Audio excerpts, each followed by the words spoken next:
Morning, everybody. We're all ready for another session. I know that many of you have already been in more than one session this morning, and looking forward to today. Some learning from the Lebanon volunteer community from the friends at Google. So we're looking forward to having a conversation with this. My name is Ben Whitaker. I'll introduce myself a little bit more in a moment.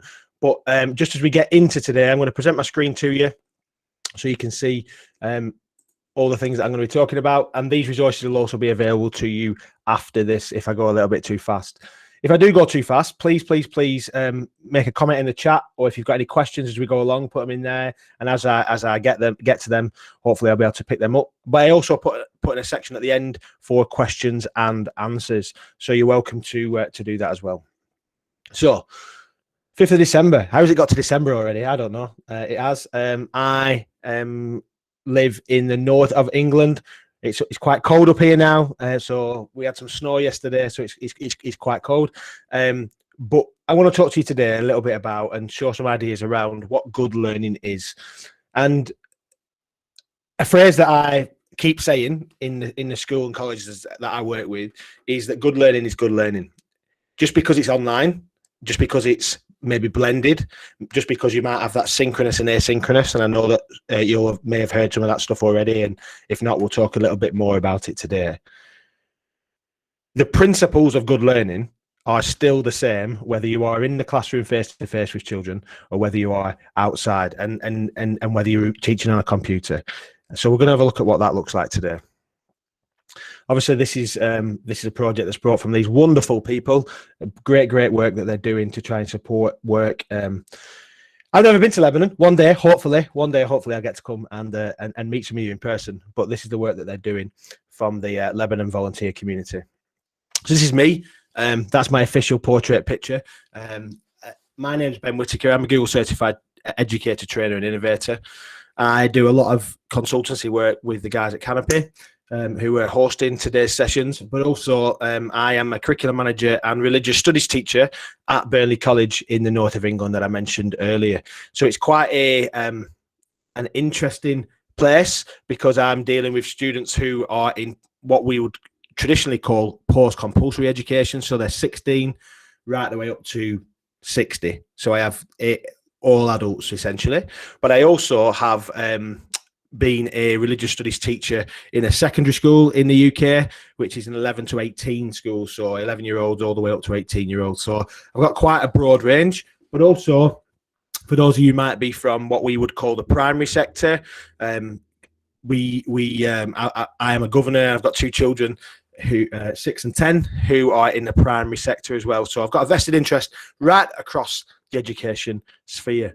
So that's me today. I don't want to take too much more time talking about that, but I found some tools here that are helping me with my learning, helping me with my teaching, and also have helped me save time and become more effective. So that's what we all want to do as teachers. We all know that we don't do it for the money, because if we did, we would have left a while ago, but we do it because we want to make a difference, and that's what we're going to talk about. Some of these tools that are helping make a difference in my teaching. So this is what the session is going to look like over the next 25 minutes or so. I want to talk about Pedagogy 101, like as in what is good learning, and show some examples of that. An example of how we can move away from just simply digitizing a worksheet.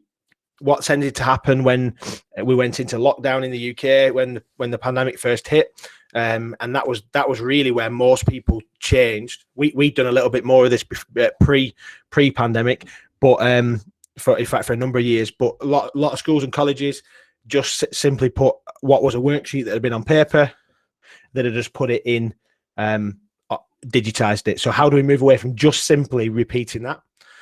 Look at the 4 C's that you're probably aware of, and if not, I'll talk about them, what that looks like in a blended classroom with an example, and then we've got some time for Q&A. But like I said, feel free at any time to put your questions in the chat, and we'll try and get to them. Even if we don't get to them in the time, we'll spend some time at the end. Just a little highlight as well for those people who want to go a little bit deeper and a little bit further. We have got a number of hybrid learning webinars. So hybrid meaning some face-to-face, some remote, or some online learning. You can register interest there. and there's some brilliant ones that have already been done, and there's a whole host happening before the end of the year too. And the resources from this webinar and the resources from all the webinars from today can be found at this website here, Lebanon Education Resources, on the Events with Google website. So let's get into it then. So Pedagogy 101. What do we mean by pedagogy? So I'm going to ask us all a question, get us involved. So it's going to come up in your session there. What does good learning look like? What does good learning look like? If you could respond, that would be amazing. If anybody wants to unmute themselves and respond, that would be great. But you're welcome just to put an answer to the question in the chat. What does good learning look like?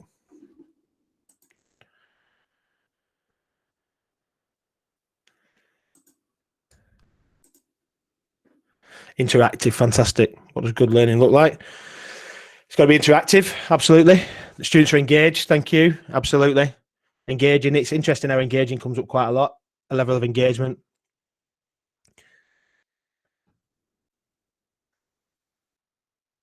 Fantastic, that it's student-centered, brilliant. These idea that learners get choice and voice. The idea that students are at the focus of this. It's not about a teacher getting some knowledge across.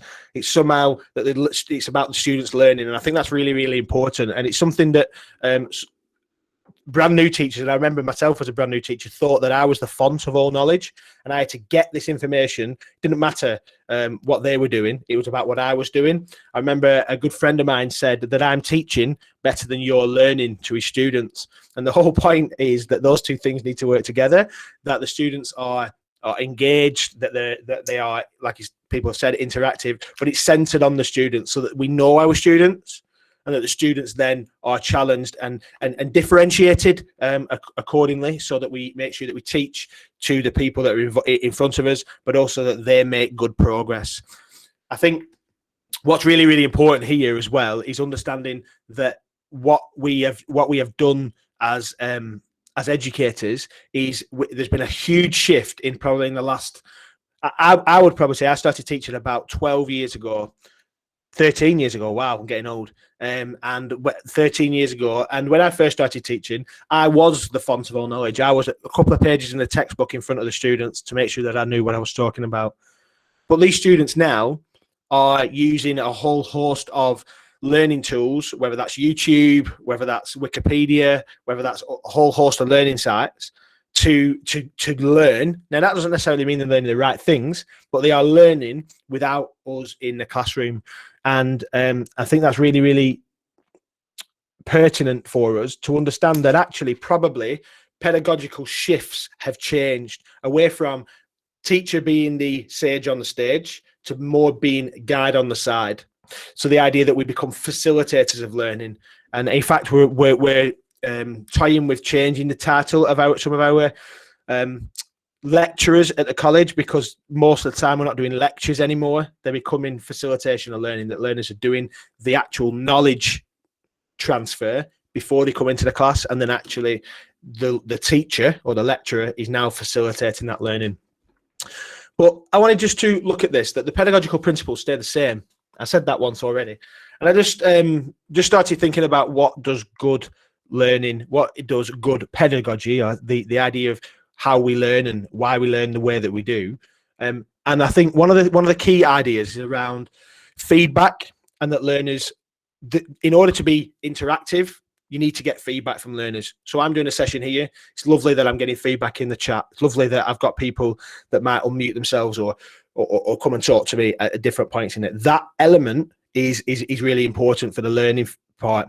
But also feedback looks slightly different as well, depending on your who you're teaching and what you're teaching. And feedback would lead to, especially if it's differentiated, will lead to interactivity and engagement, because the learners can see that they're getting a response for what they're trying to show you. And so I'm going to show you an example of some feedback that I've done with some of my learners. I'm just going to show this. So I have a formal with some of my A-level students, and some of the ways that you can do feedback through some of these technology tools. So this learner has written an essay and put it on Google Docs. You could do something similar if you were using Office 365 and some of the functionality and the live collaborative learning that can be done there. But when this person has submitted their assignment here, there's live feedback that comes onto the learning in terms of comments. And the students can respond to these. Once I've given them something that they need to act on, they can write a response to it in these comments. So I'll highlight a piece of work, and then click the comment button. And in that comment button, I'll be able to say that attaches to that document. And so the learners, every time they open that document, it's got that comment on it. And then they can resolve it once they've done something with it. And you can see the evidence of the comments and the feedback over time right up at the top in this document. Not only that, I can put some private comments and some grading here. So feedback doesn't have to just be constructive to develop. It can also be summative to say it's a measure. So one of the good things about good learning is that students know where they are and where they need to be, and then also the key bit of how they get there. So Pedagogy 101 really is around how do we use these online tools to help us give effective feedback to move students from where they are to where they need to be, and that they understand. So in the UK, we have an inspection body called Ofsted, and Ofsted have just created a new framework which is called the Education Inspection Framework. And one of the elements that's absolutely crucial in terms of inspection, and it's not only about inspection, it's about good learning anyway and good learning and teaching, but it certainly helps. One of the things that Ofsted talk about is this idea that do students know what they need to do to progress? Not do you need to know as a teacher where they are and what they need to do, but does the student know? And that comes from effective feedback.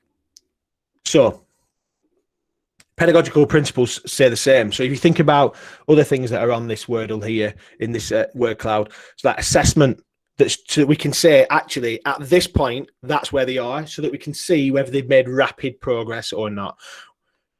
Some of the other things that I've seen here is around group work and written feedback and engagement and peer and self-assessment. All those things are possible to do in a blended classroom. So that assignment that I showed you there was an individual assignment. I've got multiple assignments where students are working on the same document together, so that they're working on group work in Google Meet and in Teams, and you can do this in Zoom as well. The breakout rooms element is really, really powerful to allow for group work on a video call. So just because you're online, just because you might not be in person, you can't get the tables together, doesn't mean that group work and peer and self-assessment can also be used. You've heard that phrase, and I just wanted to remind us of this idea of synchronous and asynchronous learning. And that what I'm saying here is that whether you are teaching at the same time in a building synchronously, or whether you're teaching synchronously like we are doing now, where you're learning and watching us live as I'm doing this, or whether you've created asynchronous lessons, there are opportunities to develop good pedagogy that's differentiated, that gives good feedback, that's engaging and interactive. So how do we move away from simply digitizing our worksheets then? How do we go from just taking what was a piece of paper that we might have handed out in a class and just putting it onto a Word document or onto a Google Doc? How do we do that? Well, I want to suggest, and this model is something that you may well have heard or not heard. So it's a fantastic model to understand how we can transform learning using technology particularly, but doesn't always have to be to do with technology. And the first level is to substitute the paper for something that's directly the same but using technology. So using a piece of paper then becomes a Google Doc. That's a straightforward substitute. There's no functional change. They're doing exactly the same thing. Augmentation, the A element of the SAMR model, gives some functional improvement, and I'll give you an example of them. So it does replace it, it does substitute it, but it has some functional change. The modification element is now we're looking at how that task is transforming and becoming different, that uses technology to to make it redesigned, and there's a significant task redesign on the modification. And then there's redefinition. And redefinition is the idea that technology allows for the creation of brand new tasks that you wouldn't have been able to do if it was on paper. And that's not necessarily what we're always aiming for, but in terms of thinking about how we don't just digitize worksheets, we've got some options here. So this is how we can see it working. So if you think about the original task was completing a printed worksheet, you might give you've got some writing and there's some missing words that you would have done that as a printed worksheet. To substitute that would just be to put it onto Google Docs, like I've said. To augment that slightly, modify it slightly, to make it slightly different, would be to have the students working on the same document together. Perhaps sharing a Google Doc or a Office 365 Word document with a group and allowing them to work on that collaboratively, easy for me to say. So it's not just about one person completing the worksheet, it's about them working together in groups. So it's a slightly different thing that you might not have been able to do as easily with a piece of paper. To modify that would be to make that worksheet that is now online and give it hyperlinks. And a hyperlink is simply a piece of text that takes you somewhere else, so to another place on the internet, whether that's a video, whether that's another website, to extend the learning from the worksheet. So that's a modification of that same task. And then finally, the redefinition, to do something slightly different, or in fact radically different, is actually not to ask the students to complete the worksheet at all, but to perhaps pick 3 elements from the worksheet that they want to explore and then use a video to create that. So rather than completing a printed worksheet to show their learning, to pick 3 things from it that they found and then explore that in a video. That's a whole new different thing that wasn't available from that original task. So thinking about technology and how that technology helps us to change what we're doing and redefine what we're doing, but using the same pedagogical principles. So ultimately, if you think about this, you'd still give feedback. You might still give verbal feedback or written feedback or even video feedback on some of these elements. But the learning experience that the young people have has changed using technology by being in an online model. And I think that's really important. And I don't know if anybody else wants to come in at any point on this, but this idea to think that our work is developed in such a way that it uses tried and tested learning principles.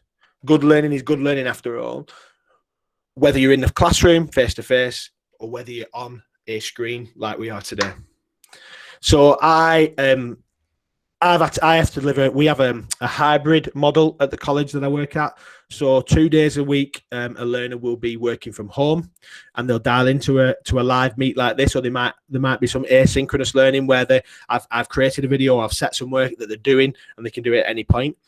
And then 2 days a week, they are in the college in person, and then I'm teaching them. And I think what I've found is that it's allowed me to do some of the best, what I would probably call seminars when people are in person, because the learners have done the prep learning because they had time to do it, because that was actually in their classroom. Okay, so good learning is good learning, and that's what tends to happen in a hybrid model.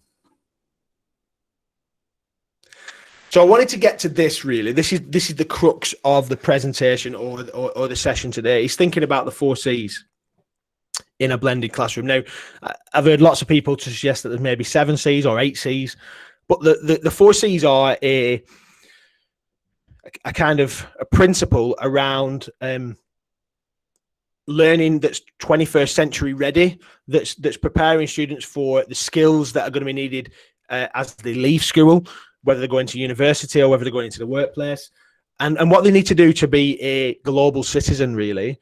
And I always like there to be additional C's in this, like citizenship and choice. But I want us to look really here about the 4 C's in what we call in a blended classroom. So the 4 C's, the first one that we're going to look at is communication. So the principles of good learning are that communication needs to be 2-way. so that students feel like you are listening to them, that they've got a voice. And I know somebody mentioned that, Raya mentioned that about give students choice and voice. And I think that's really, really important, that students have got an opportunity to have a voice and communicate. What I've built my career on has been an approachability, that students feel like, even though I'm a loud, vivacious, extroverted person, I've still got that ability and want students to be able to put their hand up or just say, Ben, I'm not entirely sure what you meant there. Can you just go over that again? Or that they can drop me an email or a message that says, could you just go over that again? And I think communication is really, really important. And the tools that I use are here. There are multiple different ones, whether you're using Teams, whether you're using Google tools or not. The technology allows for this communication in a blended classroom. So the first C is communication. So I look here now. There's a great integration between Gmail, and you can see on the image here, between Gmail and Google Chat as a messaging. The rooms. So I create rooms for my students, and what I do in there is I create little small groups. That's a room. But I also create whole classes, and that's a room. And why that's really important is because lots of my students will have WhatsApp groups, or they might have Facebook Messenger groups, or they might have other types of groups that are not got. If the potentially safeguarding issues happen that I can't control, and the college or the school can't control. If you have a Google Chat room where all the students are in that, and you as a teacher are in that as well, it's safe because it's managed within your school or college Google domain. And that's what I think is really important here.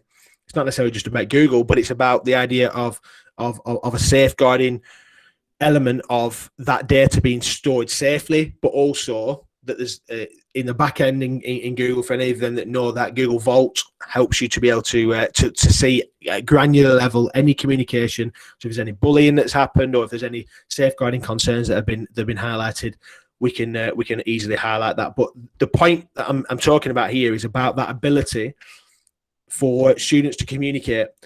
The research suggests, Dylan William and multiple others give us lots and lots of research that suggests that the immediacy of feedback is the key to progress, because it's nothing worse than a student handing an essay in and then you've got a 2-week turnaround as a teacher to mark it, or it might even take longer than that. They get the book back and then they're like, oh, well, thanks for that. And it's not immediate in there. It's not in their conscious understanding. It's gone because they're learning new things in those 2 weeks. But the immediacy of feedback, that students can communicate with each other and learn from each other, but also there's that ability to communicate. And I think that's the tools that are helping to do that in an online classroom, whether that's chat, whether that's using Google Meet like we're doing now. There's an ability to communicate. And I think there's something quite powerful as well about face-to-face, as in, I know we're not physically face-to-face, but being able to see people's faces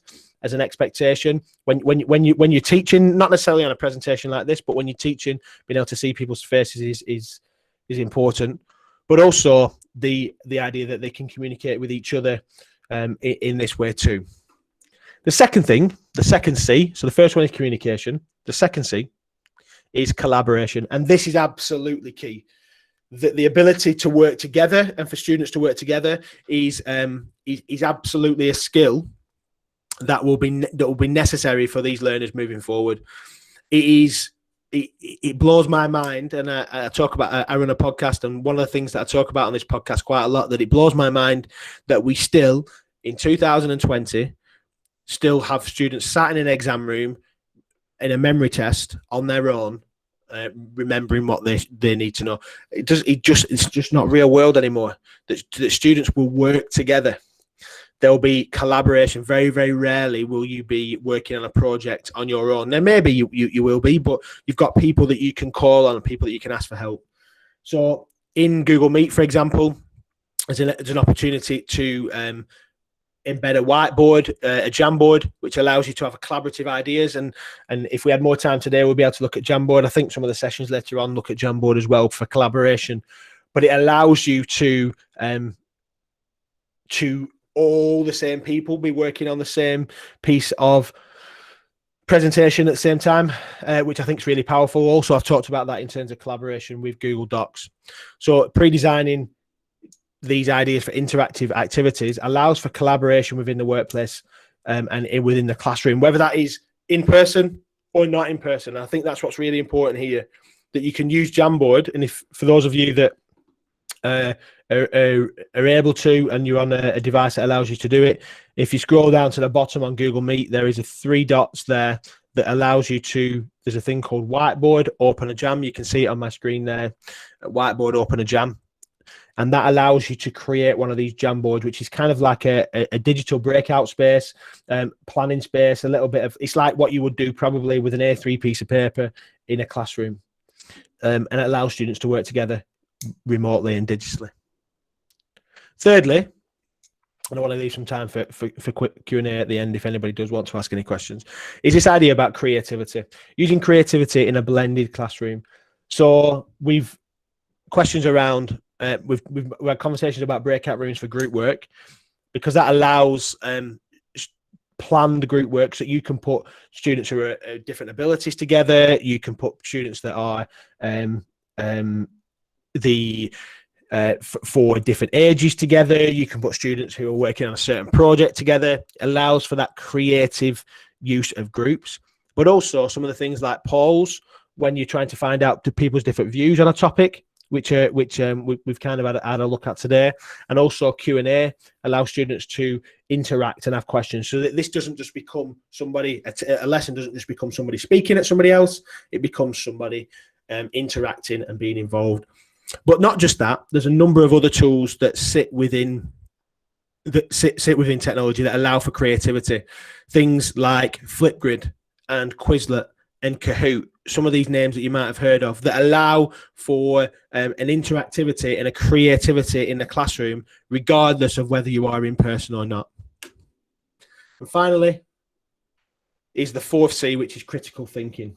Now, critical thinking is that ability to take information and look at it from a variety of viewpoints and then make decisions, evaluations, and informed decisions. So one of the things that's allowed me to do that for my students, and obviously this is more geared towards older students, is this thing called originality reports. And originality reports is like a plagiarism checker. So here's an example of one. This is a student that I taught, and she submitted this assignment, this essay, and on the right hand side, because it's run through an originality report in Google Classroom, allows me to see where there's some similarity with other students, so whether they've copied and pasted or whatever else, but also to web matches that are on there as well. And it allows me to check, but it also, more importantly, allows the learners to check whether they have whether they may well have not cited or referenced things properly. But it gives students ownership of their learning and helps them to make their own decisions about how to be a digital citizen, not being punitive and being told you can't do this and you've cheated and you've copied and pasted. Actually, it allows them to become taking more ownership of their learning. So got a couple of minutes left. If anybody does have any questions and wants to unmute themselves or wants to put any questions in the chat about the things that I've talked about in terms of good learning principles in the online classroom.